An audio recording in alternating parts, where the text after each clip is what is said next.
The metallic click of handcuffs echoed through the stunned silence of my nephew's birthday party.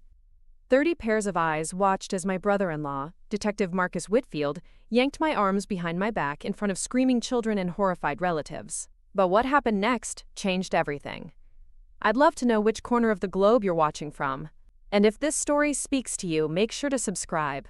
Tomorrow's video is one you absolutely can't miss. Admiral, stand down immediately. The voice cut through the chaos like a blade. Marcus's police chief had just walked through the garden gate, his face pale with recognition. In that moment, Marcus realized he'd just humiliated someone whose military clearance was so high, even mentioning it could end careers. Let me take you back to how this nightmare began, because the birthday party incident was just the explosive finale to months of careful planning and a lifetime of being underestimated. My name is Annalisa Thornfield, and for the past 8 years, I'd been living what most people would call a quiet life in suburban Denver, Colorado. To my family, I was just the soft-spoken woman who worked some government job and lived alone in a modest ranch house on Maple Street. They saw someone who never married, never had kids, and apparently never amounted to much. What they didn't know was that I'd spent the previous 15 years climbing through the ranks of naval intelligence, eventually reaching a position so classified that my own sister Rebecca didn't know her quiet little sister held the rank of Rear Admiral in the United States Navy. The secrecy wasn't dramatic or mysterious, it was simply necessary. My work involved coordinating intelligence operations across 3 continents, and the fewer people who knew about my real job, the safer everyone remained. So when I moved back to Denver after what my family assumed was a, quote, career change, I let them believe I'd taken some mundane federal desk job. It was easier that way. Or so I thought. Rebecca had always been the golden child. Homecoming queen, sorority president, married her college sweetheart Marcus right after graduation. She had 2 beautiful kids, Emma and Connor, and lived in a sprawling 2-story colonial in the prestigious Highlands Ranch neighborhood. Her life looked perfect from the outside, and maybe it was. But perfection, I'd learned, sometimes came with a price. Marcus Whitfield was everything my family admired. Tall, broad-shouldered, with that easy confidence that comes from wearing a badge and knowing everyone respects it. He'd been a Denver police detective for 12 years, specializing in white-collar crime, the kind of cop who got written up in the local newspaper for breaking major cases. Rebecca was proud of him, my parents adored him, and he never let anyone forget how important he was. From the moment Rebecca introduced him 7 years ago, Marcus had made it clear he thought I was a disappointment to the family. Not cruel about it, just dismissive. The way you'd treat a houseplant that never quite thrived. During family dinners, he'd dominate conversations with stories from work, interrupt me when I tried to speak, and make little comments about how some people are content with mediocrity. "It's nice that Annalisa found something stable," he'd say, his tone suggesting stability was code for boring and unambitious. Not everyone can handle high-pressure careers. Rebecca would laugh nervously and try to change the subject, but the damage was always done. I'd sit there, cutting my pot roast into smaller and smaller pieces, knowing I could tell them about briefing Pentagon officials or coordinating with international allies, but also knowing it would violate about 15 different security protocols. "I am nurse." The comments escalated over the years. At Christmas dinner 2 years ago, Marcus had too much wine and started holding court about his latest case, some embezzlement ring he'd helped bust. When I mentioned that financial crimes were actually more complex than people realized, he cut me off with a wave of his hand. "Annalisa, sweetheart, I think I know a little more about this than you do. This is what I do for a living." The sweetheart stung, the casual dismissal stung more. My parents just smiled and nodded along. They were proud of Marcus, proud of Rebecca's picture-perfect life. I was the puzzle piece that didn't quite fit the family portrait they'd painted in their minds. But it wasn't just the condescension that bothered me. Over the past year, I'd started noticing things, little things that my training had taught me to recognize. The way Marcus's spending seemed to outpace his detective salary. The designer watches, the expensive golf memberships, the spontaneous weekend trips to Aspen that he brushed off as work bonuses. Rebecca mentioned once that they'd paid off their mortgage early, which struck me as odd for a family living on a teacher's salary and a detective's pay, even in a dual-income household. When I casually asked how they'd managed it, Marcus had gotten defensive. Some of us know how to invest wisely, Annalisa. Maybe if you took some financial risks instead of playing it safe with your little government job, you'd understand. That little government job comment became his favorite. He'd use it whenever he wanted to remind everyone that I was the family underachiever. My parents would look uncomfortable, but they never said anything. Marcus was the provider, the protector, the one who'd given them grandchildren and Sunday dinners filled with laughter. I was just Annalisa, with her little government job and her quiet life. The breaking point came 6 months ago at Easter dinner. Marcus was describing a drug bust where he'd been the lead investigator, gesturing with his fork as he talked about coordinating with federal agencies. The way he told it, the feds were bumbling idiots who couldn't tie their shoes without local police guidance.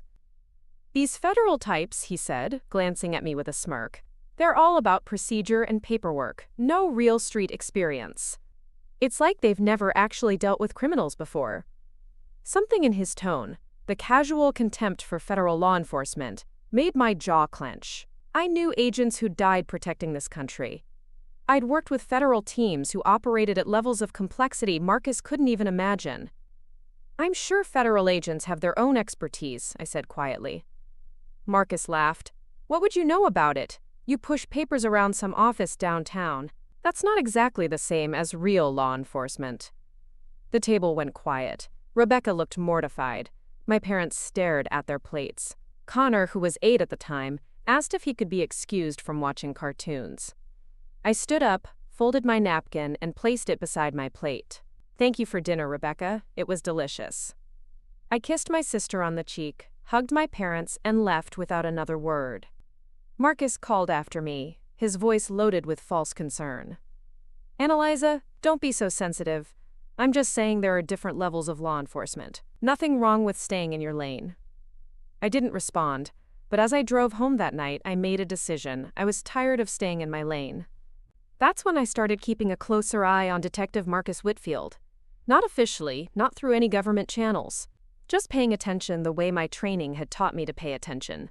Watching patterns, noting inconsistencies, asking myself the kinds of questions that had served me well in intelligence work. And what I found made my blood run cold. Over the next few months, I discovered that Marcus had been skimming money from evidence seizures for over 3 years. Small amounts at first, then increasingly bold theft, as he realized no one was watching closely enough to catch him. He'd built an entire system of falsified reports and doctored evidence logs. The money funded their lavish lifestyle, their early mortgage payoff, their children's private school tuition. My sister had no idea. She thought she'd married a hero. But I knew better, and I knew that eventually someone was going to catch him. When that happened, it wouldn't just destroy Marcus. It would destroy Rebecca, destroy her children, destroy the life she'd built believing in a lie. I could have reported him through official channels. Should have, probably. But Marcus was family even if he treated me like garbage. Rebecca loved him. The kids adored their father. Destroying that felt like using a nuclear weapon when a precision strike would do. So I decided to handle it quietly. Give him a chance to come clean, make restitution, maybe take early retirement before anyone else figured out what he'd been doing. It would be messy, but it might save Rebecca from complete devastation. I was naive enough to think Marcus would be grateful for the warning. I was wrong. When I approached him privately 3 weeks before Connor's birthday party, showed him the evidence I'd compiled, and offered him a way out, Marcus didn't thank me. He didn't show remorse or concern for what this could do to his family. He threatened me. "You think you're so smart," he said, his face flushed with anger. "Some pencil-pushing federal clerk thinks she can take down a decorated police detective? You have no idea who you're messing with." He leaned across the table of the coffee shop where we'd met, his voice dropping to a whisper that somehow sounded more dangerous than shouting. "I've got friends, Annalisa, people who owe me favors. You come at me with this fantasy story about missing evidence money, and I'll make sure everyone knows exactly what kind of person you really are. Mental instability runs in families, you know. People might start wondering if you're having some kind of breakdown." The threat was clear. If I exposed him, he'd destroy my reputation, my security clearance, my career, everything I'd worked for. But Marcus had made one critical error in his calculations.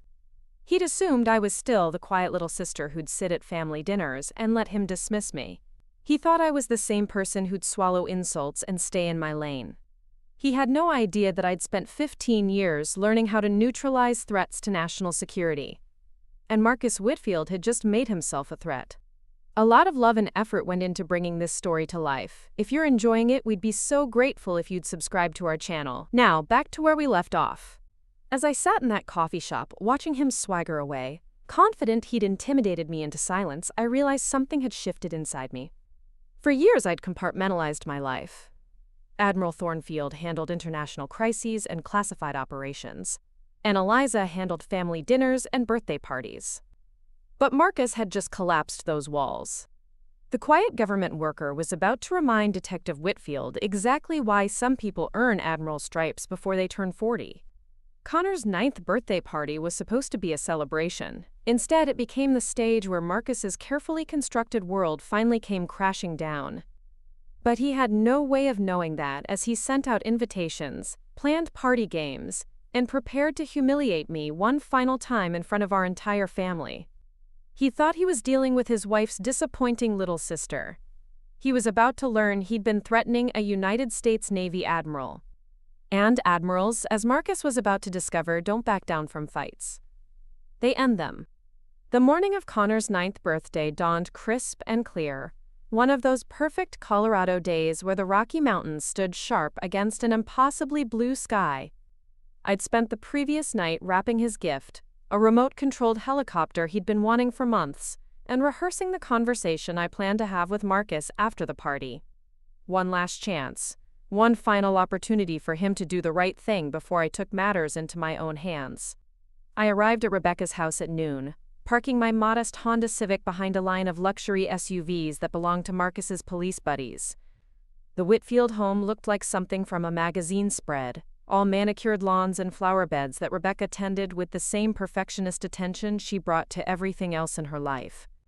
Children's laughter drifted from the backyard, mixed with the sounds of adults chatting and the sizzle of something cooking on the grill. Normal family sounds, the kind of gathering that should have felt safe and welcoming. Instead, I felt like I was walking into enemy territory. Rebecca met me at the front door, her face lighting up with genuine warmth. She wore a yellow sundress that complemented her blonde hair, and for a moment she looked exactly like the big sister who used to braid my hair and help me with homework. And Eliza, perfect timing. Connor's been asking when Aunt Anna was coming. She pulled me into a hug that smelled like vanilla perfume and sunscreen. Marcus is out back playing grill master. Fair warning. He's been telling stories about his latest arrest all morning. The knot in my stomach tightened. Big case? Drug trafficking ring. He made the news again. Pride radiated from her voice. 23 arrests, millions in seized assets. The mayor even called to congratulate him personally. I forced a smile and handed her Connor's gift. Through the sliding glass doors, I could see Marcus holding court on the patio, gesturing dramatically with a beer bottle while a circle of off-duty cops and neighbors hung on his every word. He wore a polo shirt that probably cost more than my monthly car payment, and his Rolex caught the sunlight as he moved his hands. The same Rolex he'd claimed was a lucky find at a pawn shop. "Let me introduce you to some people," Rebecca said, guiding me toward the backyard. Marcus invited half the precinct. They're good guys. The party was in full swing. Colorful balloons bobbed from fence posts, and a bouncy castle dominated one corner of the yard. Children ran shrieking between sprinklers while parents clustered in conversational groups, cold drinks sweating in their hands. It looked perfect. It was perfect. Except for the corrupt detective at the center of it all. Marcus spotted me the moment I stepped onto the patio. His smile never wavered, but something cold flickered in his eyes. Well, look who decided to grace us with her presence. The elusive Annalisa. Several of his police friends turned to look at me with polite interest. I recognized a few faces from previous family gatherings. Detective Sarah Chen, Sergeant Mike Rodriguez, Lieutenant Tom Bradley. Good cops from what I could tell. People who had no idea they were celebrating with someone who'd been stealing from evidence lockers for years. Marcus, I kept my voice neutral. Thank you for including me. Wouldn't be a family party without Rebecca's little sister. He took a long swig of beer, his eyes never leaving mine. How's work treating you? Still shuffling papers at that government office? The conversation around us quieted slightly. Rebecca moved closer, her hostess instincts sensing tension she couldn't quite identify. It keeps me busy, I replied. Marcus chuckled, a sound with sharp edges. I bet it does. All those forms to file, meetings to attend, must be exhausting. Detective Chen looked between us, clearly picking up on the undercurrent. What kind of government work do you do, Annalisa? Before I could answer, Marcus jumped in. Oh, some administrative thing. Nothing too exciting. Not like real public service. He gestured to his colleagues. Not like actually protecting the community. The words hit exactly as intended. Heat crept up my neck, but I kept my expression calm. 15 years of briefing Joint Chiefs and hostile foreign contacts had taught me how to mask my reactions. Everyone serves in their own way, I said quietly. True, Marcus's voice carried false magnanimity. Some people are built for action, others for support roles. Nothing wrong with knowing your limitations. Lieutenant Bradley looked uncomfortable. Marcus, man. What? I'm just saying we all have different skill sets. Marcus's smile grew wider. Take Annalisa here. She's always been more of a behind-the-scenes person. Likes to stay out of the spotlight. Isn't that right, sis? The casual cruelty in his voice made my jaw clench. But it was the satisfied look in his eyes that told me this wasn't random social awkwardness. This was deliberate. This was payback for our coffee shop meeting 3 weeks ago. He was reminding me of my place. I should go find Connor, I said, starting to turn away. Actually, before you do that, Marcus reached into his back pocket, his voice taking on a different tone. More official. I've been meaning to talk to you about something. The shift was subtle but unmistakable. The other cops noticed it too, their casual postures straightening slightly. Years of working together had taught them to recognize when Marcus was transitioning from social mode to cop mode.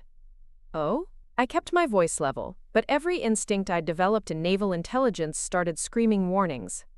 Yeah, it's probably nothing, but... He pulled out a small notebook, flipping it open with practiced ease. We've had some reports about suspicious activity in your neighborhood. Someone matching your description, actually. The patio went quiet, except for the distant sounds of children playing. Rebecca stepped closer, her face creased with concern. What kind of suspicious activity? She asked. Marcus's eyes never left mine. Break-ins. Someone's been casing houses on Maple Street, looking for vulnerable entry points, taking photos of security systems, checking for patterns in when residents come and go.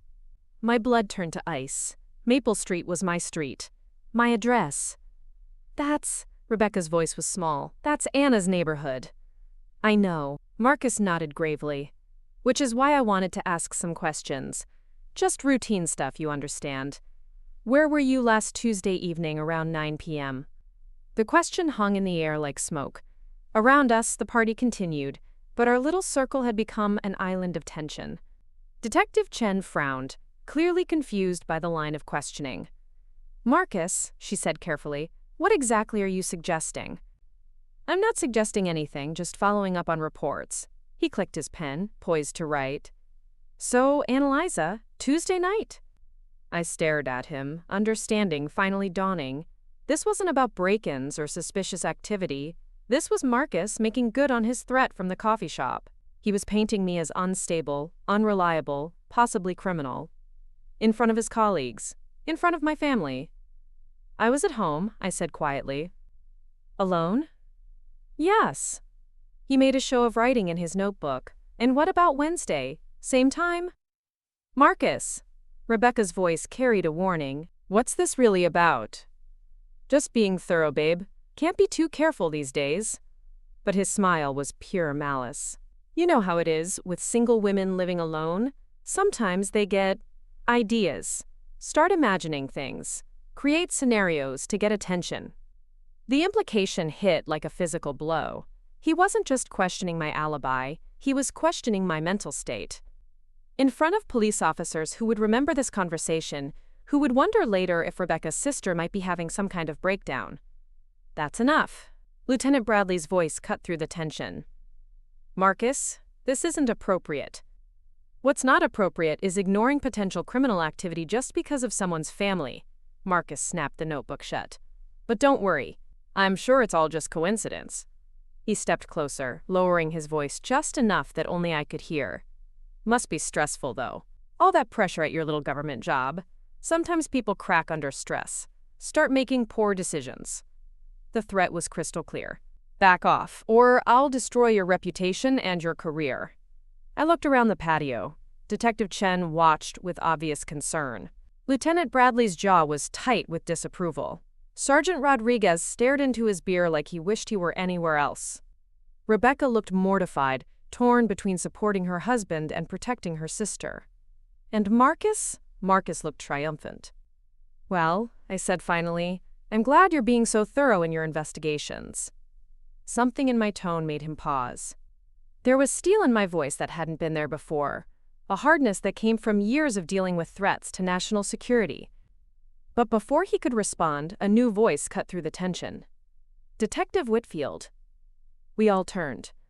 A man in his 50s stood at the gate leading to the backyard, his presence somehow commanding, despite his casual clothes. Salt and pepper hair, intelligent eyes behind wire-rimmed glasses, the kind of bearing that suggested authority even in civilian dress. Marcus straightened automatically. Chief Morrison? Sir, I didn't expect. I was in the neighborhood. Chief Morrison's gaze swept the group, lingering on me for a moment longer than the others. Thought I'd stop by and wish your boy a happy birthday. Of course. Come in, please. Marcus's voice carried forced enthusiasm, but I caught the flicker of nervousness in his eyes. Can I get you a beer? Something to eat?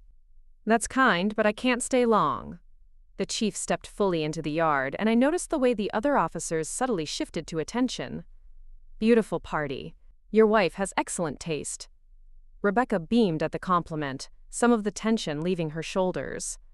Chief Morrison, I'd like you to meet my sister-in-law, Annalisa Thornfield, Marcus said, his voice carefully neutral. Anna, this is my boss, Chief of Police Robert Morrison. The chief extended his hand and I shook it firmly. Miss Thornfield, pleasure to meet you. Likewise, Chief Morrison. He studied my face for a moment, something unreadable flickering in his expression. Thornfield, that's an interesting name, not common around here. No, sir. It's not. Marcus jumped back into the conversation, clearly eager to control the narrative. Anna works for the government, some kind of administrative position downtown. Administrative work, Chief Morrison nodded thoughtfully. Important stuff, keeps the wheels turning. Exactly, Marcus said, relaxing slightly. Nothing too exciting, but stable work. The chief's eyes returned to me, and for a moment, I thought I saw something like recognition flicker across his features. But it was gone so quickly, I might have imagined it. Well, he said, I should let you get back to your celebration. Enjoy the rest of the party. As he turned to leave, Marcus made the mistake that would change everything. Actually, Chief, since you're here. He pulled out his notebook again, his voice taking on that official tone. I was just asking Miss Thornfield some routine questions about suspicious activity in her neighborhood. Break-ins, casing houses, you know how it is. Chief Morrison stopped walking. Slowly, he turned back around. Suspicious activity? Yeah, someone matching her description has been spotted around Maple Street, just following up on reports.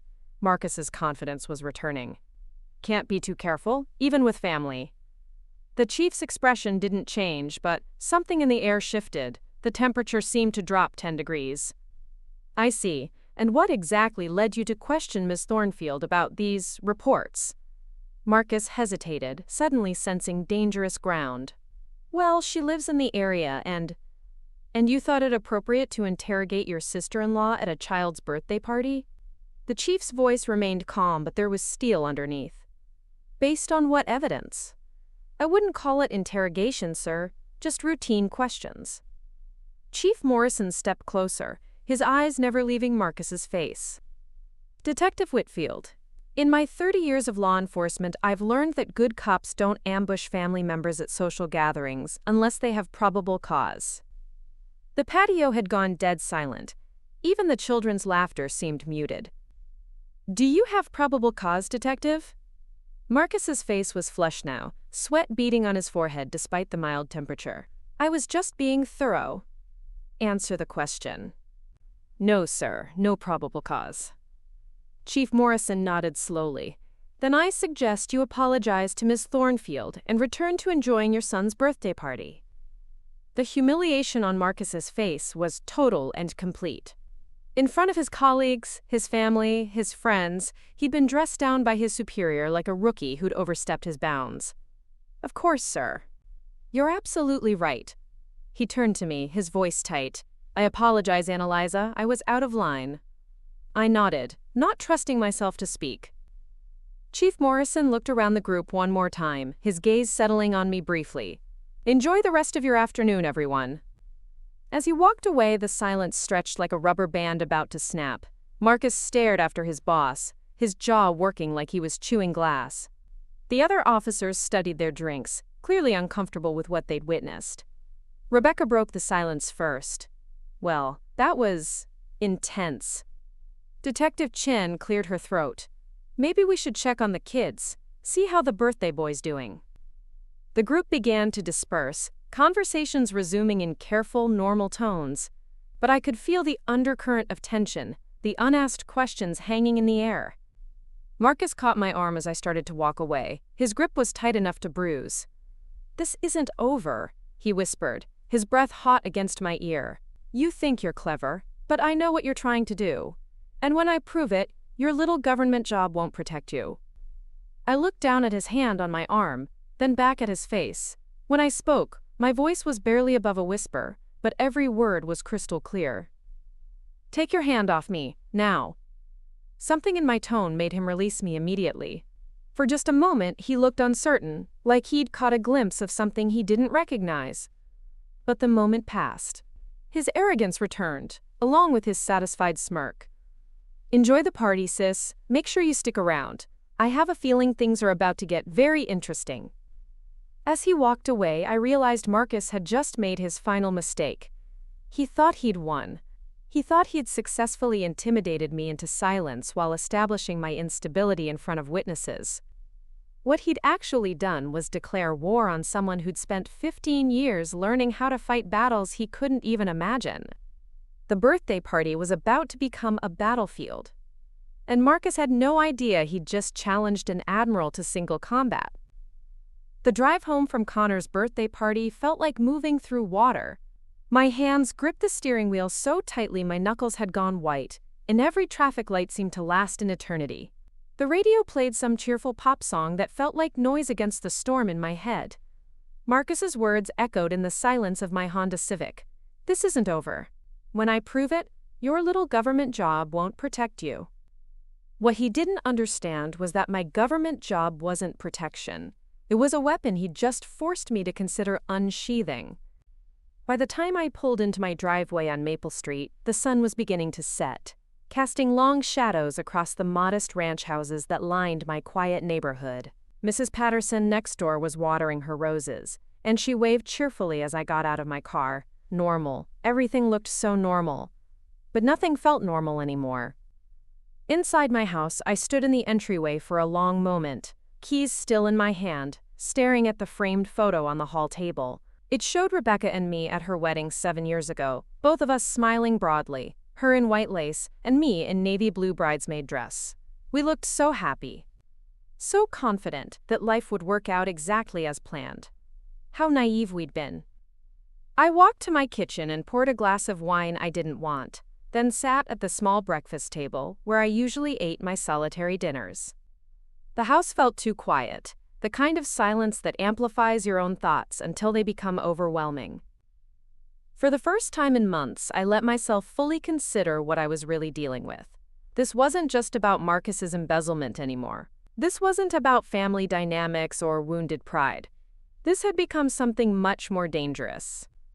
Marcus was a corrupt police detective with access to law enforcement databases, evidence lockups, and a network of colleagues who trusted him implicitly. More importantly, he was desperate. And desperate people make catastrophic decisions. I pulled out my phone and stared at Rebecca's contact information for a long time before finally pressing call. She answered on the second ring, her voice strained.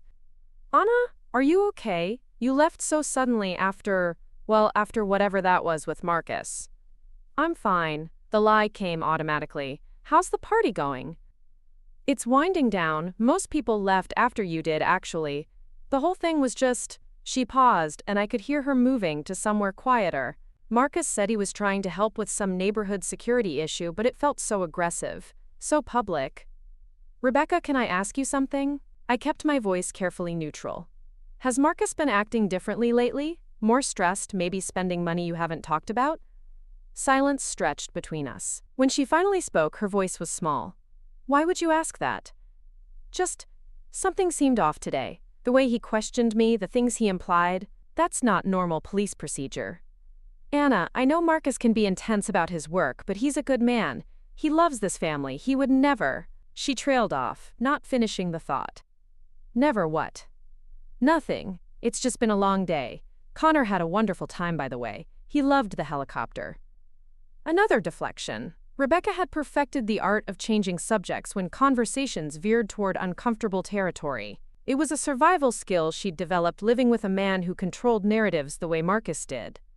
I'm glad he liked it, I said softly. Rebecca, if you ever need anything. I know, you're always there for us. Her voice carried genuine warmth but also finality. The conversation was over. I should go help clean up. Talk soon? After she hung up, I sat in my kitchen as darkness fell outside. Rebecca wasn't ready to see the truth about her husband. Maybe she suspected something, but admitting it would mean confronting the possibility that her perfect life was built on criminal activity. I couldn't blame her for that kind of denial. Some truths are too big to face all at once. But denial wasn't a luxury I could afford. I opened my laptop and began scrolling through news articles about Marcus's recent cases, cross-referencing them with public records I could access without violating any security protocols. The pattern became clearer with each search. Drug seizures with suspiciously round numbers. Financial investigations that resulted in asset forfeitures but minimal convictions. Evidence that seemed to disappear or get contaminated just often enough to create reasonable doubt. Marcus wasn't just skimming money from evidence lockers. He was systematically manipulating cases to maximize asset seizures while ensuring some criminals walked free, probably in exchange for a cut of whatever they didn't lose to forfeiture. It was elegant, in its way, and completely invisible unless you knew what to look for. My phone buzzed with a text message from an unknown number. Hope you enjoyed the party. Sleep tight. The words were innocuous enough, but the timing made my blood run cold. Marcus was letting me know he could reach me anytime he wanted. That he knew where I lived, when I was alone, what my routines looked like. I walked through my house, checking locks and drawing curtains I usually left open. The simple ranch layout that had always felt cozy now felt exposed. Too many windows. Too many sightlines from the street. This was what it felt like to be targeted by someone with a badge. For the first time since I'd discovered Marcus's crimes, I allowed myself to consider the nuclear option, making an official report through naval intelligence channels. It would mean revealing my true position, submitting to investigations that would scrutinize every aspect of my life, and probably ending my career in intelligence work. But it would also mean Marcus would face federal charges instead of local ones. It would mean protecting Rebecca and the children from the fallout of his inevitable arrest. It would mean justice. I was reaching for my secure phone when it rang. The caller ID showed a number I recognized, Captain Jennifer Walsh, my immediate superior at ONI. Admiral Thornfield, she said without preamble. We need to talk. My stomach dropped. Yes, ma'am. There's been some chatter about you in local law enforcement circles. Nothing specific, but your name came up in connection with suspicious activity reports in your neighborhood. Given your clearance level, that's concerning.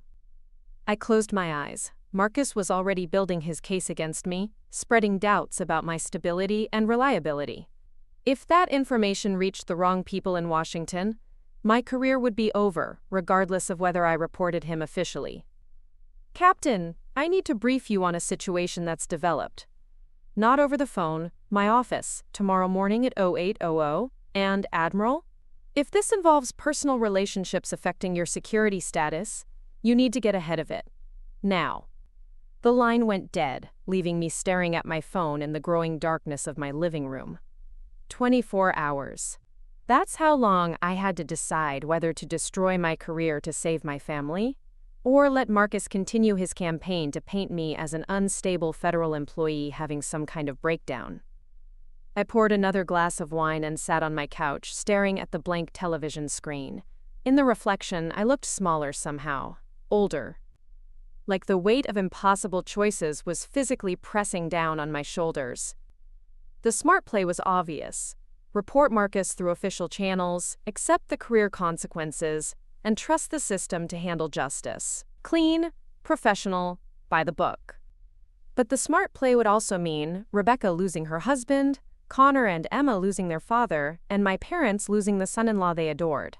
It would mean headlines, trials, media attention. It would mean destroying lives to save my own reputation.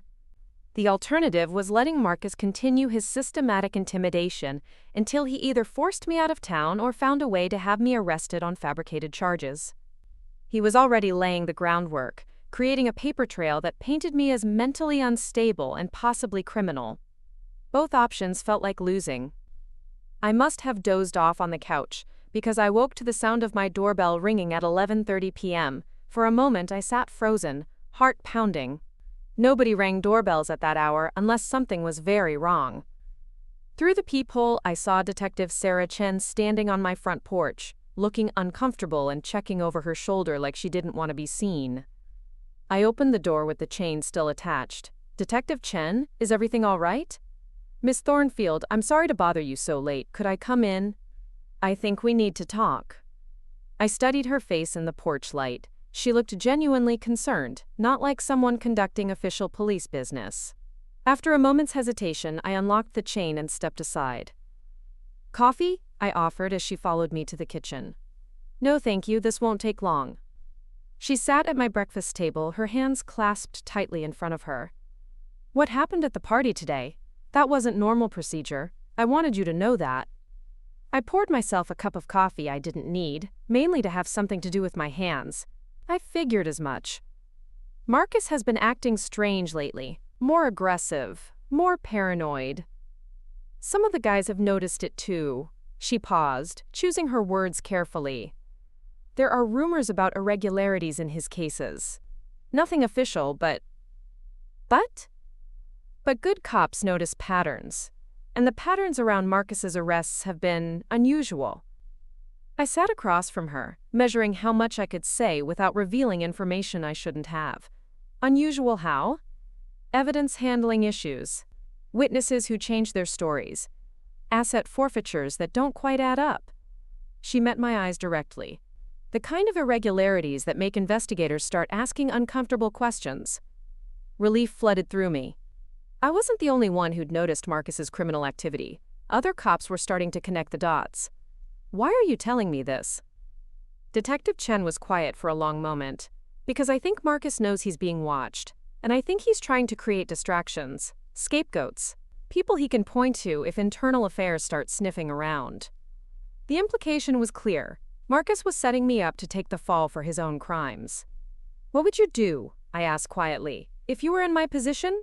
She stood up, checking her watch. "I'd be very careful, and I'd document everything. Every interaction, every threat, every attempt at intimidation." She paused at my front door. "And Miss Thornfield?" I'd also remember that good cops don't ambush innocent people at family parties. Whatever Marcus is trying to prove, it's not about protecting the community. After she left, I sat in my kitchen until dawn, staring at the business card she'd left on my table. Detective Sarah Chen, Denver Police Department, Internal Affairs Division. Internal Affairs was already investigating Marcus. Which meant I wasn't alone in this fight anymore. But it also meant Marcus was even more dangerous than I'd realized. Cornered animals attack without warning, and corrupt cops facing internal investigations have nothing left to lose. As the sun came up over the Rocky Mountains, I made my decision. I wasn't going to run from Marcus Whitfield. I wasn't going to let him destroy my family to save himself. And I wasn't going to sacrifice my career to avoid a fight he'd started. Marcus wanted to play games with someone he thought was powerless. It was time to remind him that admirals don't get their rank by backing down from battles.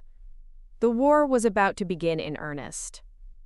The Naval Intelligence offices in downtown Denver occupied 3 floors of a nondescript federal building that most people walked past without a second glance. At 0755 hours, I stood in the elevator ascending to Captain Walsh's office, my uniform pressed to perfection, my mind sharp despite only 2 hours of sleep. For 15 years I'd walked these halls as Admiral Thornfield. Today I was fighting for the right to keep doing so. Captain Walsh's office was exactly what you'd expect from a career intelligence officer. Functional furniture, no personal photographs, and walls lined with maps marked with classifications most civilians would never see. She gestured to the chair across from her desk without looking up from the file she was reading. "Admiral, thank you for coming in early." She closed the file and fixed me with the kind of stare that had made junior officers confess to things they'd only thought about doing. "Tell me about Detective Marcus Whitfield." I'd rehearsed this conversation during the sleepless hours before dawn, but sitting across from Walsh, I realized there was only one way to handle this: complete honesty. "Captain, Detective Whitfield is my brother-in-law. For the past 6 months, I've discovered evidence suggesting he's been embezzling funds from police evidence seizures.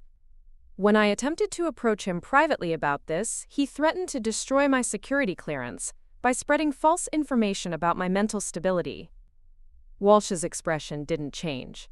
"And yesterday's incident at the birthday party? He made good on that threat.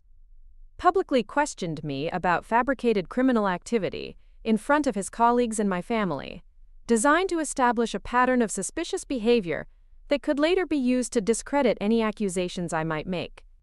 "I see." She opened another folder.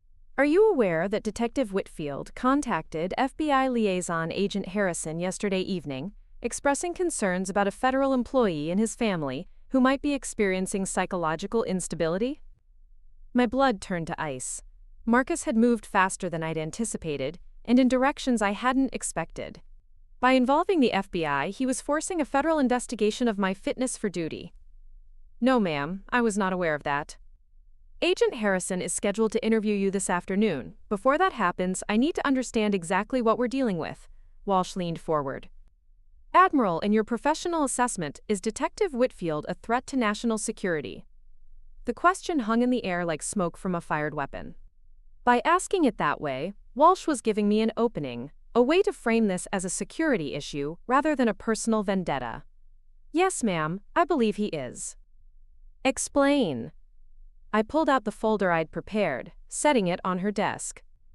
"Detective Whitfield has access to federal law enforcement databases through police systems.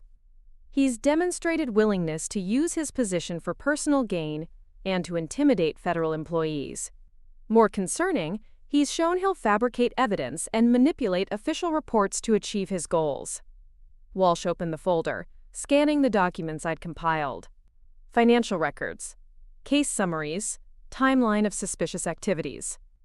I'd spent the early morning hours putting together a package that told the story without revealing how I'd obtained certain information. "This is thorough work," she said after several minutes. "Almost suspiciously thorough for someone who stumbled across irregularities by accident." I met her gaze steadily. "I've been trained to notice patterns, Captain. Once I saw them, I couldn't ignore them." "No, I don't suppose you could." She closed the folder.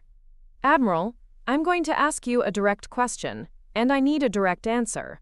Have you used any naval intelligence resources, personnel, or databases to investigate Detective Whitfield?" "No, ma'am. Everything in that file came from public records, personal observations, or information freely given by others." It was technically true.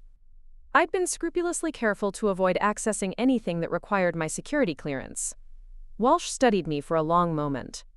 "Agent Harrison's interview this afternoon will determine whether you maintain your clearance pending a full investigation. What's your plan?" "To tell the truth, ma'am. All of it." "Including Detective Whitfield's criminal activities?" "Yes, ma'am." She nodded slowly. "Admiral, you understand that by making these accusations official, you're crossing a line you can't cross. This becomes a federal matter. There will be investigations, arrests, trials, your family will be destroyed." My family is already being destroyed, Captain. The only question is whether it happens because of Marcus's crimes or because of my silence. Walsh stood up, walking to the window that overlooked downtown Denver. There's something else you should know. Detective Chen from Internal Affairs contacted our office this morning. She's requesting federal assistance with her investigation into Detective Whitfield's activities. My heart skipped. Chen was moving faster than I'd expected, which meant Marcus's situation was deteriorating rapidly. What kind of assistance? Financial forensics, digital evidence analysis, the kind of resources local police departments don't have access to. Walsh turned back to me. Admiral, I think Detective Whitfield is about to discover that threatening a naval officer was the worst decision of his criminal career. The FBI field office in Denver was a study in bureaucratic intimidation. Agent Harrison was a woman in her 40s, with the kind of penetrating stare that suggested she'd heard every lie ever told and wasn't impressed by any of them. Admiral Thornfield, she began, settling into the interview room chair across from me, I understand there's been some concern about your psychological fitness for duty. So I've been told. Detective Whitfield seems to think you've been exhibiting paranoid behavior, surveillance activities, suspicious questions about his work, possible delusions about criminal conspiracies. She consulted her notes. He's particularly concerned about your mental state, given your access to classified information. I'd spent the 3 hours between meetings preparing for this moment. Harrison wasn't my enemy. She was doing her job, protecting national security by investigating potential threats. The key was helping her understand who the real threat was. Agent Harrison, I assume you've reviewed my service record? 15 years, exemplary performance, rapid promotion to flag rank. No disciplinary actions, no psychological evaluations indicating instability. She looked up from her file, which makes Detective Whitfield's concerns somewhat puzzling. Unless those concerns are motivated by something other than genuine worry about my mental health. Harrison set down her pen. Explain. For the next hour, I walked her through everything. Marcus's embezzlement, his threats, the pattern of intimidation designed to discredit me before I could expose him. I provided financial records, documented my evidence-gathering process, and explained the timeline of events leading to yesterday's public humiliation. Harrison listened without interruption, taking notes in a shorthand I couldn't read. When I finished, she sat quietly for several minutes, reviewing her notes. Admiral, these are serious accusations against a decorated police detective. Yes, ma'am. If you're wrong, your career is over. If you're right, his life is over. She leaned back in her chair. Are you certain you want to proceed with this? Agent Harrison, 6 months ago, I might have chosen to protect my family by staying quiet. But Detective Whitfield made a critical error when he decided to threaten a federal officer to cover his crimes. That's not a family dispute anymore. That's a matter of national security. She nodded slowly. Admiral, I'm going to recommend that your security clearance remain active pending investigation. I'm also going to recommend that the FBI open a formal investigation into Detective Whitfield's activities, with particular focus on his attempts to intimidate federal personnel. Relief flooded through me, but I kept my expression neutral. Thank you, ma'am. Don't thank me yet. This investigation will take months. During that time, Detective Whitfield will likely escalate his activities against you. Are you prepared for that? Yes, ma'am. But, as I left the federal building that afternoon, I wondered if I really was prepared for what came next. Marcus wasn't going to quietly wait for federal investigators to build their case. He was going to fight back with everything he had, which meant I needed to be ready for war. I drove to a coffee shop in Cherry Creek, one of those anonymous chain stores where people met for business conversations they didn't want overheard in offices. Detective Chen was already there, sitting in a corner booth with clear sight lines to both entrances. Old habits from undercover work, probably. Ms. Thornfield, she said as I slid into the seat across from her, how did your federal meetings go? Better than expected. FBI is opening an investigation into Marcus, and my clearance stays active. Chen nodded approvingly. Good, that gives us options. Us? Internal Affairs is building a case, but Marcus has been careful. Most of his activities are technically legal: creative asset forfeiture, aggressive evidence handling, favorable plea negotiations. It's corruption, but it's sophisticated corruption. She slid a manila folder across the table. However, threatening a federal officer changes everything.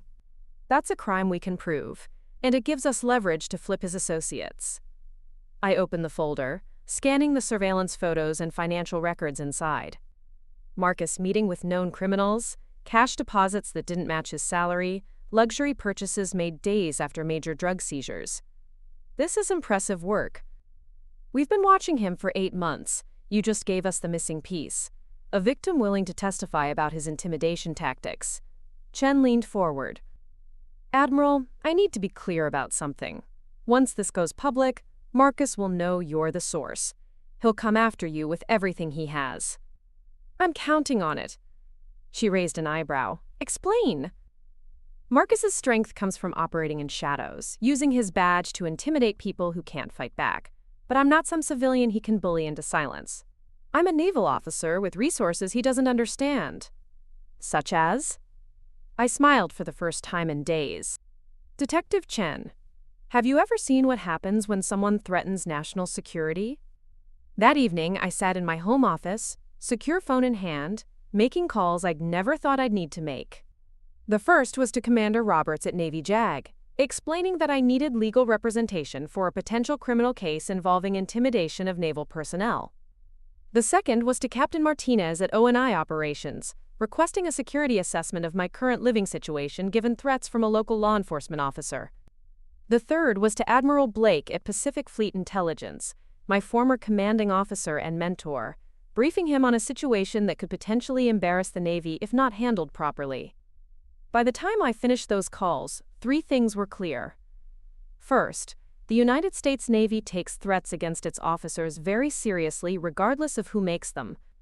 Second, I now had access to legal resources, security expertise, and institutional support that Marcus couldn't match.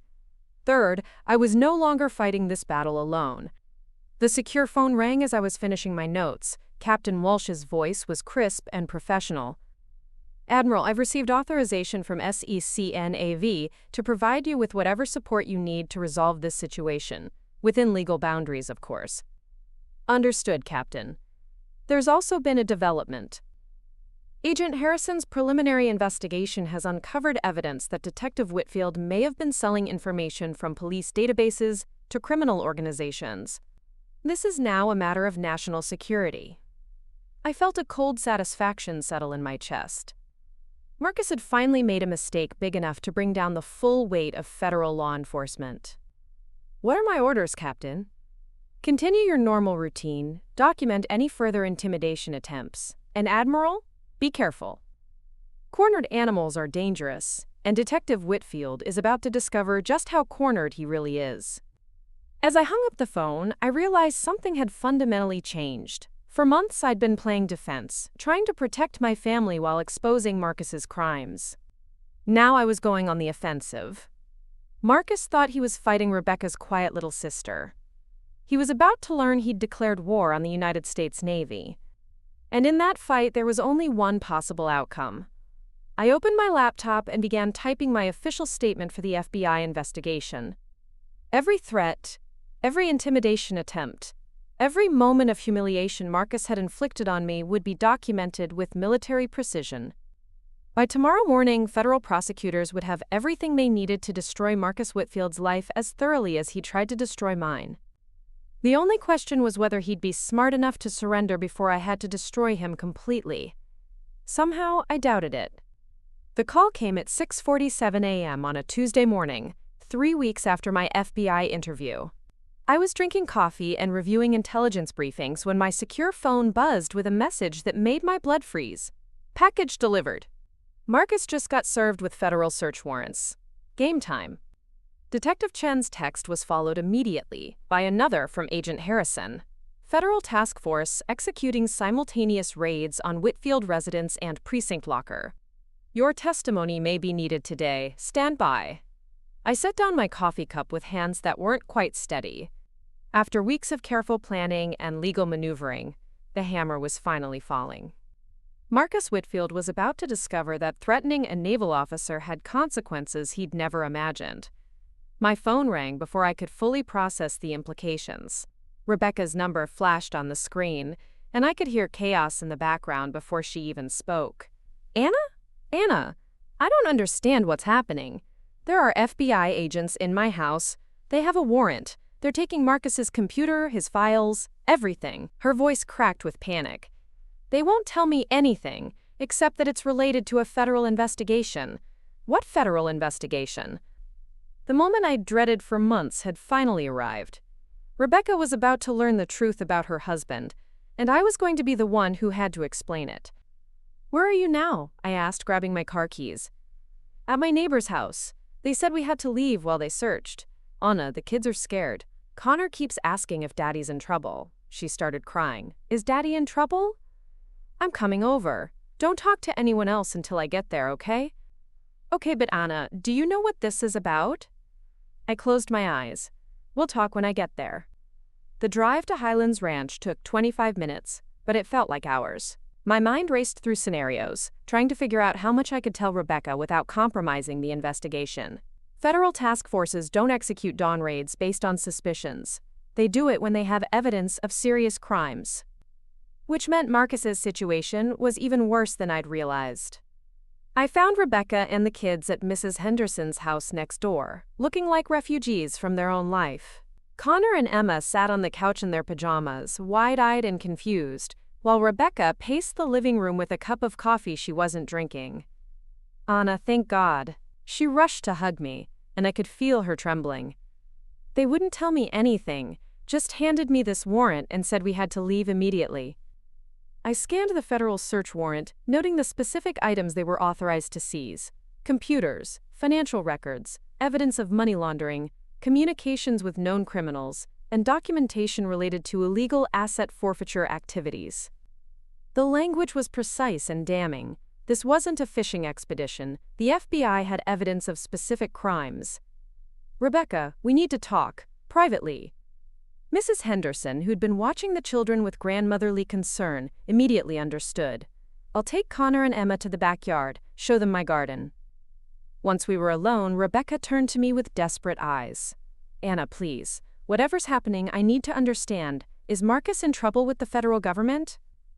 I'd rehearsed this conversation in my head dozens of times, but sitting across from my sister, seeing the fear and confusion in her face, all my careful words disappeared.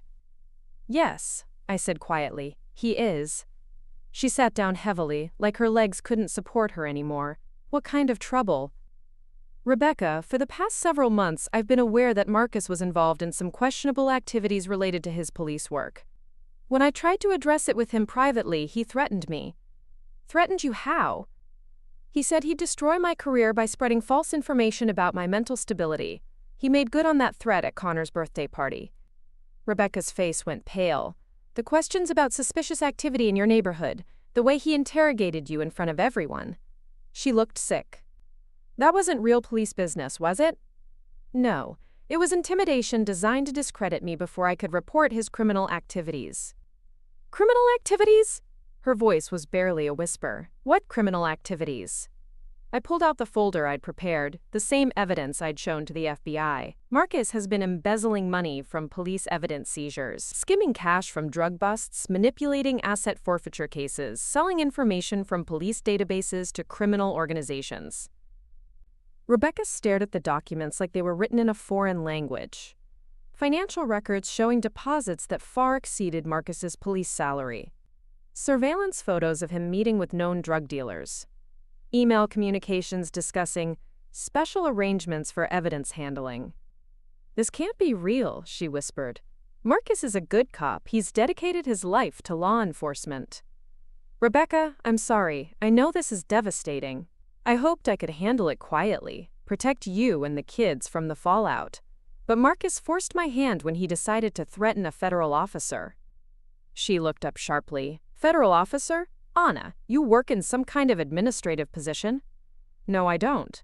I took a deep breath. "Rebecca, I'm a Rear Admiral in the United States Navy. I work in naval intelligence. My job involves classified operations that I can't discuss, which is why I've never been able to tell you the truth about what I do." The silence stretched between us like a chasm. Rebecca stared at me as if I'd told her I was an alien from another planet. "You're a what?" "A naval officer. I have been for 15 years. When Marcus threatened me, he wasn't just threatening your little sister. He was threatening a senior military officer with top-secret clearance." Rebecca stood up abruptly, walking to the window that overlooked her house. FBI agents were carrying boxes of evidence to unmarked vans while crime scene technicians photographed Marcus's home office. "How long have you known," she asked without turning around, "about Marcus's activities?" 6 months. I tried to warn him, give him a chance to make things right. He chose to escalate instead. And you didn't tell me. I couldn't. Not without proof, and not without destroying your family in the process. She spun around, her face flushed with anger and hurt. "You let me live a lie. You let me think my husband was a hero while you knew he was a criminal. Rebecca. And you," her voice rose, "you've been lying to me my entire adult life. All these years I felt sorry for you, thought you were the failure in the family, and you're some kind of military admiral?" The pain in her voice cut deeper than any of Marcus's insults ever had.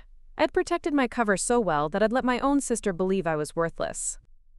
"I'm sorry," I said quietly. "The secrecy was necessary for national security. But you're right, I should have found a way to tell you the truth." Before Rebecca could respond, her phone rang. Marcus's name flashed on the screen, and she stared at it like it might explode. "Answer it," I said. "But put it on speaker." She accepted the call with shaking hands. "Marcus?" "Babe, listen to me carefully." His voice was tight with barely controlled panic.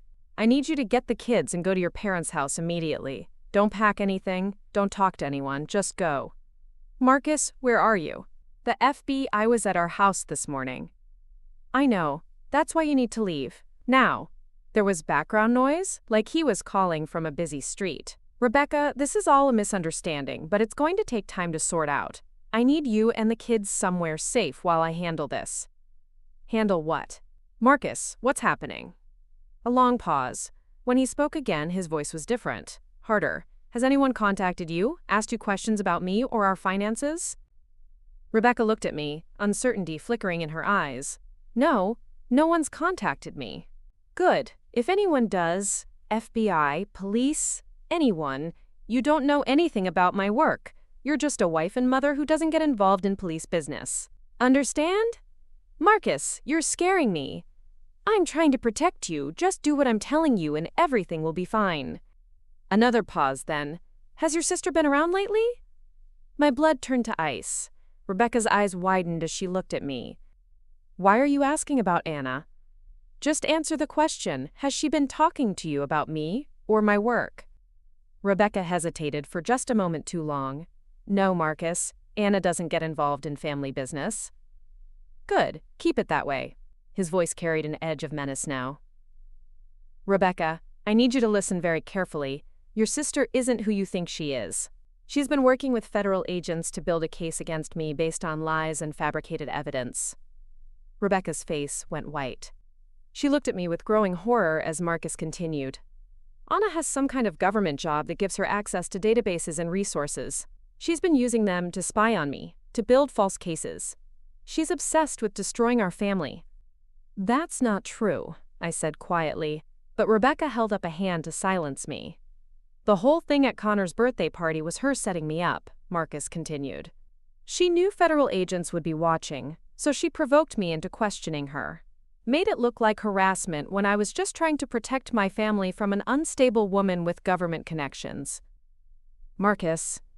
"She's dangerous, Rebecca. I don't know what she's told you, but whatever it is, it's lies designed to turn you against me. Promise me you won't believe anything she says."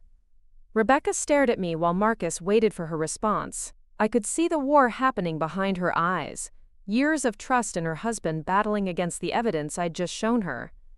"I promise," she whispered. "Good. I have to go, but I'll call you tonight. Take the kids to your parents and wait for me to contact you.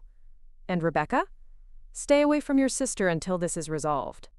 The line went dead, leaving us sitting in silence that felt like a tomb. Rebecca set down her phone and looked at me with eyes that held more pain than I'd ever seen. "He's lying," I said softly. "Everything he just told you was a lie designed to turn you against me." "Is it?" Her voice was flat, emotionless. "Because right now I don't know what to believe anymore. My husband is apparently a criminal, my sister is apparently a military officer, and my entire life is apparently built on lies." Before I could respond, my secure phone buzzed with an urgent message from Agent Harrison. "Whitfield in the wind, escaped surveillance during precinct search. Consider him armed and extremely dangerous. Security detail en route to your location." My blood turned to ice. Marcus had run, which meant he was desperate enough to do something catastrophic. "Rebecca, we need to get you and the kids somewhere safe. Right now." "Why? What's wrong?" I showed her the message. "Marcus has disappeared. Federal agents think he might be dangerous." She read the text, her face growing paler with each word. "Dangerous to who?" "To me, to you, to anyone he thinks is responsible for destroying his life." As if summoned by our conversation, my phone rang. Unknown number. I answered it on speaker. "This is Annalisa." "Hello, Admiral." Marcus's voice was cold, controlled, nothing like the panicked man who just called Rebecca. "Surprised to hear that title? I've been doing some research of my own." "Marcus, where are you?" "Somewhere safe while I figure out how to handle the situation you've created." A pause. "You know, I always suspected there was more to you than met the eye. Government workers don't usually have the resources to build the kind of case you've built against me." "The case built itself, Marcus. I just documented your crimes." He laughed, a sound with sharp edges. "My crimes? Let me tell you about crimes, Admiral." "Like using military resources to spy on American citizens. Like abusing your security clearance to conduct unauthorized investigations. Like a conspiracy to frame a police officer. None of that is true, isn't it? We'll see what a jury thinks when they hear how a corrupt military officer used her position to destroy an honest cop who was getting too close to her own criminal activities." Rebecca grabbed my arm, her eyes wide with fear. Through the window, we could see unmarked federal vehicles pulling up to the house across the street. "Marcus," I said carefully, "this doesn't have to get worse. You can still surrender, cooperate with the investigation." "Surrender?" His voice turned venomous. "To agents you've corrupted with your lies? I don't think so. But don't worry, Admiral, this isn't over, not by a long shot."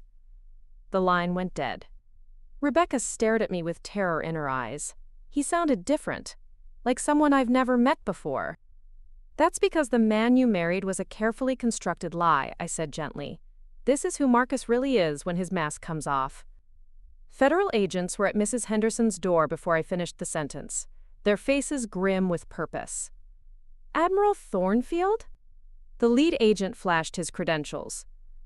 "Agent Santos, FBI. We need to get you to a secure location immediately. Detective Whitfield has accessed police armory weapons and is considered extremely dangerous." As they escorted us to armored vehicles, Rebecca clutched her children close and looked back at the house she'd thought was her safe haven. "What happens now?" she whispered. I watched federal agents swarming her property, securing evidence that would send her husband to prison for decades. Now Marcus learns the difference between threatening a helpless woman and threatening the United States Navy. The war he'd started was about to end in his complete destruction. And this time, he'd have no one to blame but himself. The federal safe house in Golden, Colorado looked like any other suburban ranch home, but the subtle modifications gave away its true purpose. Bulletproof windows that were slightly thicker than normal, security cameras disguised as outdoor lighting, and Agent Santos positioned at the kitchen table with a direct view of every approach to the house. Rebecca sat on the living room couch with Connor and Emma pressed against her sides, all three of them staring at the television news report that had just broken the story. Denver police detective wanted by FBI in federal corruption investigation.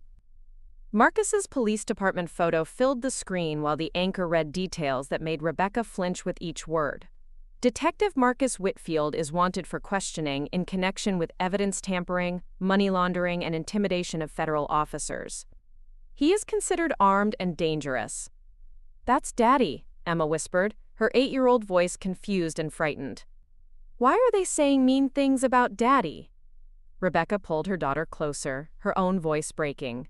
I don't know, sweetheart, I don't know. I sat across from them, my secure phone silent for the first time in hours. The manhunt for Marcus had mobilized every federal resource in Colorado, but so far he'd managed to stay ahead of the search teams. Agent Harrison had warned me that desperate fugitives often made one final, catastrophic mistake before they were caught. I just hoped Marcus's final mistake wouldn't cost innocent lives. Admiral, Agent Santos called from the kitchen. We've got movement. I joined him at the surveillance monitors that showed multiple angles around the safe house. At first, I didn't see anything unusual. Quiet suburban streets, normal evening traffic, neighbors coming home from work. Then Santos pointed to a white panel van that had been parked across the street for the past 20 minutes. The driver's been watching the house, just made a phone call. As if on cue, my phone rang, Marcus's number. Answer it, Santos said, activating recording equipment. Keep him talking. I accepted the call, my heart hammering. Marcus.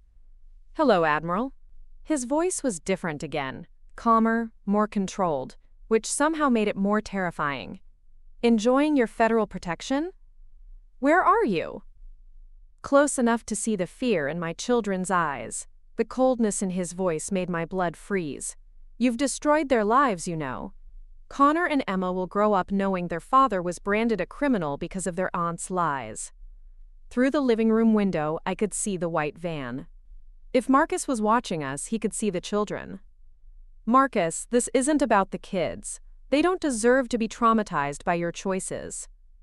My choices? His laugh was sharp and bitter. I made one choice that started all this. I underestimated you. I thought you were just Rebecca's pathetic little sister. I had no idea you were a military officer, with the resources to destroy innocent people. Agent Santos was already coordinating with tactical teams through his radio, his voice a low whisper.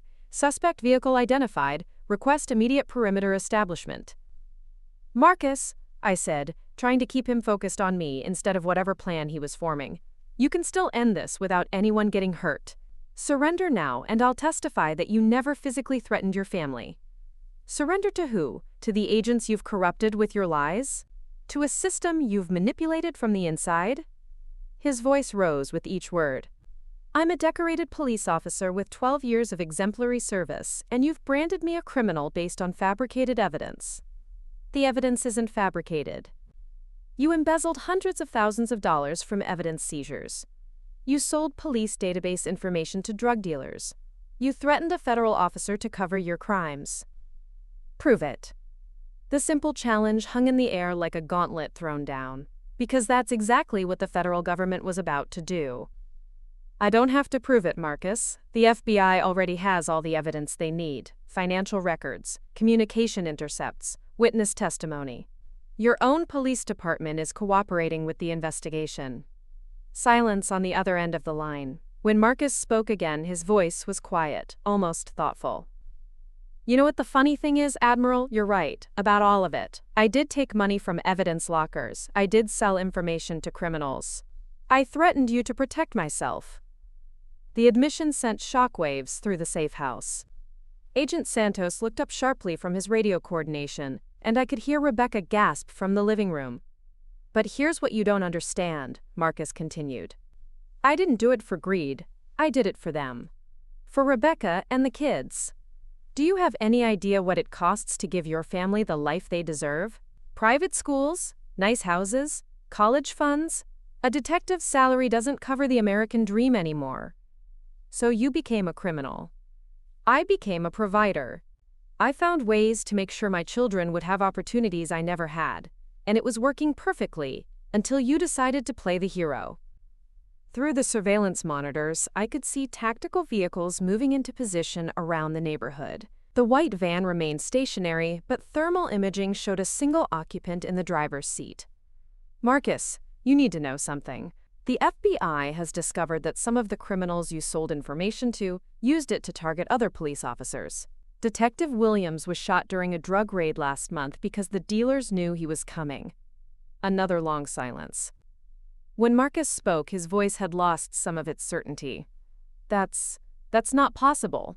I was careful about what information I shared. Careful enough to prevent a good cop from taking 3 bullets in the chest? Detective Williams has 2 young daughters, Marcus. They almost lost their father because of your greed. I never meant for anyone to get hurt. But they did. And that makes you responsible for the attempted murder of a police officer. I could hear something that might have been a sob on the other end of the line. The composed, threatening voice was cracking under the weight of consequences he'd never considered. I can't go to prison, Admiral. I can't. Do you know what happens to corrupt cops in federal prison? You should have thought about that before you started taking dirty money. Maybe. But that doesn't change where we are now. His voice hardened again. I have nothing left to lose, which makes me very dangerous to the people who destroyed my life. Agent Santos held up a tablet showing me a message. Tactical teams in position, ready to move on your signal. Marcus, look around you. Federal agents have the entire area surrounded. There's no escape route. The only choice you have is whether you surrender peacefully or make this situation worse for everyone. Actually, I have one more choice. His voice carried a new note, something that made my stomach drop. I can make sure the people responsible for this pay the price. The line went dead. Through the surveillance monitors, I watched the white van's engine start, but instead of driving away, it began moving directly toward the safe house. He's coming this way, Agent Santos barked into his radio. All units, suspect vehicle approaching target location at high speed. I ran to the living room where Rebecca was still holding the children, both of them now crying quietly as they sensed the adult panic around them. Rebecca, take Connor and Emma to the back bedroom, now. What's happening? Marcus is. The sound of screeching tires and a massive impact cut off my words. Through the front window, I could see the white van had crashed through the fence surrounding the safe house and was now sitting in the front yard, steam rising from its crumpled hood. Agent Santos was already moving toward the front door, weapon drawn, speaking rapidly into his radio. Suspect vehicle has breached perimeter, requesting immediate tactical response. The van's driver door opened, and Marcus Whitfield stepped out. He was wearing his police uniform, but it was disheveled, wrinkled, like he'd been sleeping in it. His service weapon was in his hand, but hanging at his side rather than pointed at anyone. Most disturbing of all, his face was completely calm. Federal agents! Agent Santos shouted through the reinforced front door. Drop your weapon and get on the ground! Marcus looked directly at the front door and smiled. It was the same charming smile he'd used at family dinners for 7 years. But now it looked wrong, like a mask that no longer fit properly. I know you're in there, Admiral, he called out, his voice carrying easily across the yard. You and my family, the family you've destroyed with your lies. Marcus! Rebecca's voice came from behind me, sharp with panic and desperation. Marcus, please don't do this! He looked toward the sound of her voice and, for a moment, the mask slipped. I saw pain so raw it was almost physical, the face of a man watching his entire world crumble. Babe, I'm sorry, he called back. I never wanted you to see me like this, but she left me no choice. Put the gun down, Agent Santos commanded again. This doesn't have to end badly. Marcus looked at his service weapon as if he'd forgotten he was holding it. Then he looked back at the house where his wife and children were cowering in terror. You know what the really funny thing is? He said, his voice conversational despite the tactical vehicles now surrounding the property.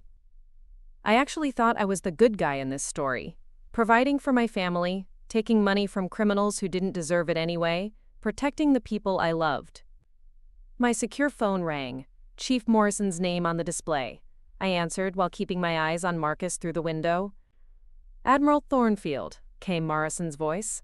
I'm here with federal tactical teams. Marcus has agreed to surrender, but only to me personally. Relief flooded through me. He'll surrender?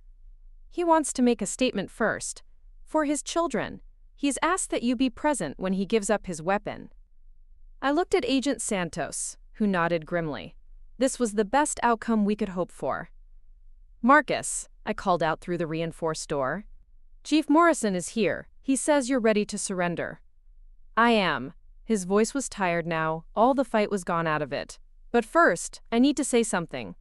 For Rebecca and the kids. Chief Morrison appeared at the edge of the property, hands visible, wearing civilian clothes instead of his uniform. Marcus straightened when he saw his former boss, some echo of military bearing returning to his posture. "Chief," Marcus said formally, "thank you for coming." "Detective Whitfield," Morrison replied, his voice carrying both authority and compassion. "Your family is safe. Your children are scared but unharmed. Let's end this the right way." Marcus nodded slowly. "Admiral Thornfield, would you please come outside? I need to say something to you directly." Agent Santos started to object, but I was already moving toward the door. Some instinct told me Marcus was done fighting. This wasn't a trap, it was a surrender. I stepped onto the front porch, keeping my hands visible. Marcus stood 30 feet away, his weapon now holstered, his hands at his sides. "Admiral," he said formally, "I want to apologize. Not for investigating my crimes, you were right to do that, but for dragging your family into this. For using my children as weapons against you, for threatening you, instead of accepting responsibility for my actions." "Marcus, please, let me finish." He looked toward the house where Rebecca and the children were watching from a window. "I became a criminal because I was too proud to admit I couldn't afford the life I'd promised my family. I threatened you because I was too much of a coward to face the consequences of my choices." He unholstered his service weapon and placed it carefully on the ground, then stepped back with his hands raised. "Chief Morrison," he said formally, "I surrender myself to federal custody on charges of embezzlement, conspiracy, and intimidation of a federal officer." Chief Morrison moved forward, followed by federal agents. As they placed handcuffs on Marcus, he looked directly at me. "Admiral, I need you to know something. You saved more lives than you destroyed. The criminals I was feeding information to, they were planning something bigger. Something that would have gotten innocent people killed." Agent Harrison appeared beside me, her expression grim. "He's telling the truth. We found plans for an ambush on a federal task force. Marcus's information would have been the key to making it work." I watched as they led Marcus away in handcuffs, still wearing the police uniform he'd dishonored. In the house, Rebecca was crying as she held her children, all three of them trying to process a reality that had shattered beyond repair. 6 months later, the courtroom was packed as federal judge Patricia Williams read Marcus's sentence, 15 years in federal prison, with possibility of parole after 10. Rebecca sat in the front row with Connor and Emma, who were both too young to fully understand what was happening to their father. Marcus had pled guilty to all charges in exchange for his cooperation with ongoing investigations. His information had led to the arrest of 12 other corrupt officers, and the dismantling of a criminal network that had been operating for over 5 years. Detective Williams, the officer who'd been shot because of Marcus's leaked information, had made a full recovery and was back on duty. He'd even spoken at Marcus's sentencing hearing, asking for leniency because Marcus's cooperation had prevented other officers from being targeted. As the judge's gavel fell, marking the end of Marcus's law enforcement career forever, I felt no satisfaction. Only sadness for the family that had been destroyed by one man's pride and greed. Rebecca and I had spent months in therapy, rebuilding a relationship that had been shattered by years of lies and deception. She was slowly learning to forgive me for keeping my real identity secret, and I was learning to forgive myself for the pain my investigation had caused innocent people. Connor and Emma were in counseling too, trying to understand how the father they'd adored could have done such terrible things. Rebecca had moved them to a smaller house in a different school district, starting over with the insurance money and pension benefits she was still entitled to receive. The children asked about me often, Rebecca told me. They'd started calling me Admiral Anna after learning the truth about my job, and Connor had decided he wanted to join the Navy when he grew up. Present day. I stood in the lobby of the federal courthouse adjusting my dress blues uniform before walking into another congressional hearing about military intelligence oversight. My testimony today would help shape policies that would protect other federal officers from the kind of intimidation I'd faced. My phone buzzed with a text from Rebecca. "Connor made honor roll again. Emma is playing soccer. We're doing okay. Thank you for everything, Admiral Anna." I smiled as I typed back, "Proud of you all? Family dinner Sunday?" Wouldn't miss it. As I walked into the hearing room, I thought about the price of justice. Marcus's children would grow up without their father. Rebecca was raising them alone, working 2 jobs to make ends meet. A family that had once seemed perfect was now rebuilding from nothing. But Detective Williams was alive. 12 corrupt officers were no longer able to endanger innocent people. A criminal network that had threatened the integrity of law enforcement was dismantled. And most importantly, Connor and Emma would grow up knowing that when someone does wrong, there are people brave enough to stand up and fight for what's right. Even when that someone is family. Even when the cost seems too high to bear. Even when standing up means standing alone. The congressional committee called my name, and I walked forward to testify about the importance of protecting federal officers from intimidation and retaliation. As I raised my right hand to swear to tell the truth, I thought about Marcus's last words to me. You saved more lives than you destroyed.